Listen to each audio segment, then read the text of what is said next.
Ladies and gentlemen, good afternoon. Welcome at the next press conference of the NEC. With us here we have the head of the NEC, Judge Sylwester Marciniak, Deputy Head of the NEC, Judge Zbigniew Cieślak, Member of the NEC, Ryszard Balicki, Member of the NEC, Konrad Składowski, as well as the Head of the National Electoral Office and Secretary of the NEC, Minister Magdalena Pietrzak. Sir, the floor is yours. Thank you. The National Electoral Commission, on that beautiful summer day, still has very good news for you. Let me now announce to you the information entailing the announcement of the NEC of the 12th of July 2020. The NEC, based on data received from 5,423 district electoral commissions out of the total number of 25,423 electoral commissions. So let me emphasize that's 100%, and that's a big thank you to our IT team, which is to inform you that in the presidential election as of 5 p.m. on the 12th of July 2020, the number of people eligible to vote, i.e. the number of people on election rolls in constituencies where data was received from, was 29,359,152 people. Ballot papers were given out to 15,295,512 people. That is 52.1% of the total number of people eligible to vote.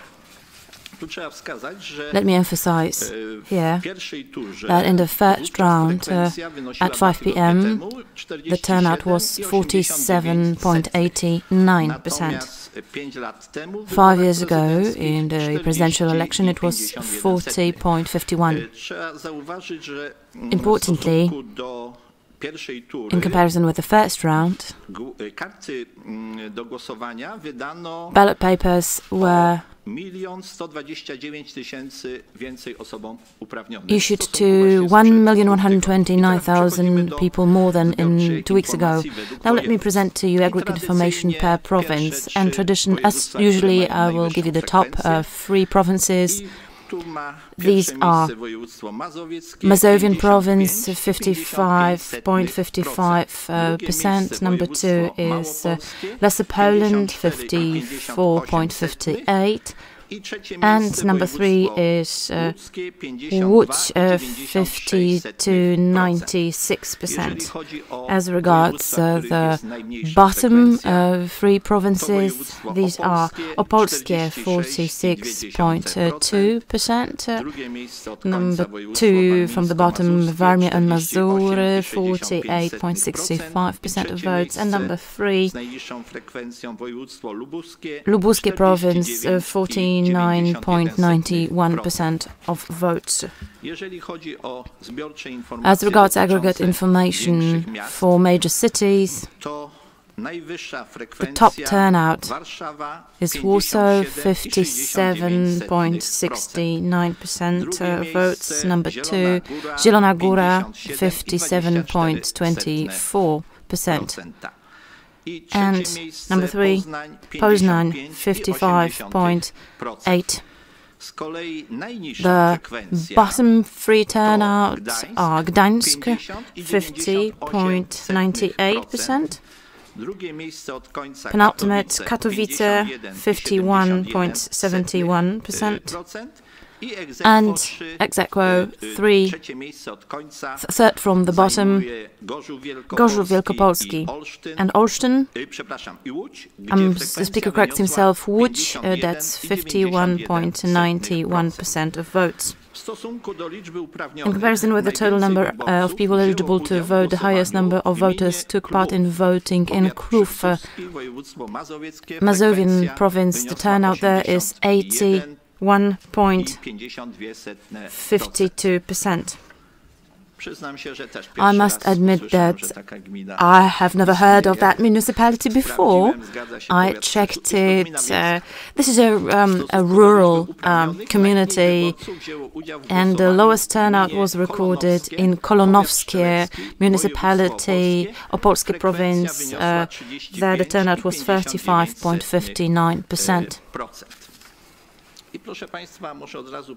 Let me now present to you information about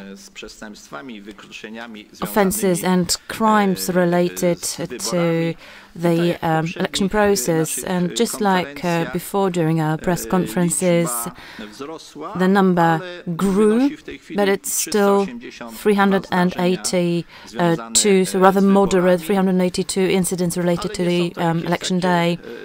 As said, these are not major incidents. The situations keep repeating themselves.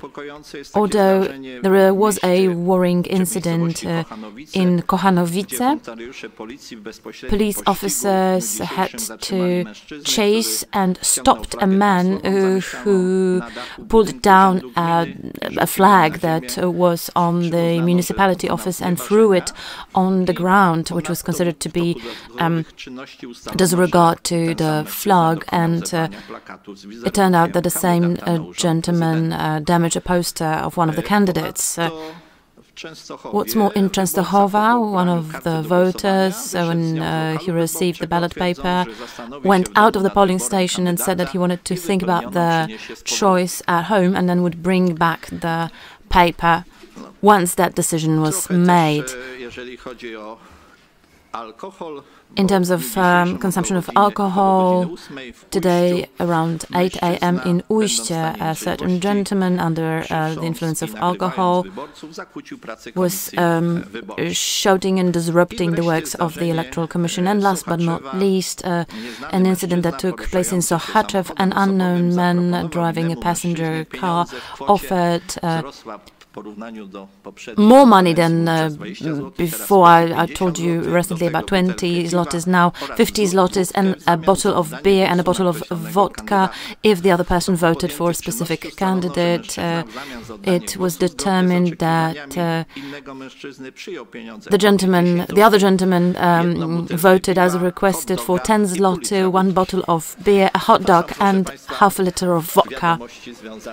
These are the latest news related to offences related to election process. Thank you very much, sir. Do you have any questions? Good afternoon, Arkadiusz Wierzyk, TVN24. In terms of the incidents that you mentioned, sir, are there any that might prolong the election silence? Well, still there is no information that might prolong election silence. Let's agree on the following. We will hold the next conference at 10 p.m. and if there's no conference until 9 p.m., we do not plan to prolong the election silence. And what about the ballot papers that are considered to be valid? If a ballot paper with one stamp be valid, for a ballot paper to be considered valid, there have to be two stamps. In Poland, that's the stamp of the NEC and the District Electoral Commission. Abroad, that's the stamp of the embassy or consulate and the District Electoral Commission. Then the ballot paper is valid. We had some signals from Krakow regarding that issue. Voters informed the Electoral Commission that there was no stamp. The stamps were then put on the ballot paper and that returned the validity of the said ballot paper.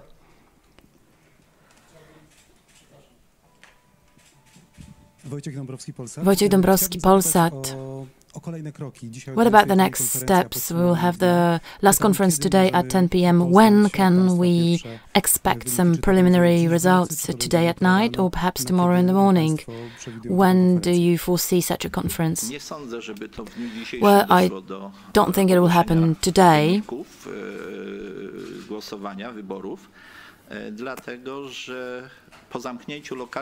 Once polling stations close, the laborious and very hard effort of members of electoral commissions will start.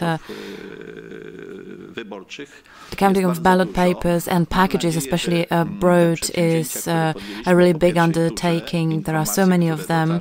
After the first round, we acted on the information that we received, and we hope that right now the commissions will be able to efficiently determine the results of voting. However, let's not forget that electoral commissions, district electoral commissions, regional electoral commissions, and the National Electoral Commission do not create reality. Therefore, we all have to reliably verify all ballot papers and prepare protocols, send them to respective commissions. In terms of organization of the works of the Commission, should you have the data, would you organize a conference at night or only in the morning? Well, today we'll have a conference at 10 p.m. to summarize the voting day, and we plan to have the next conference tomorrow at 10 a.m.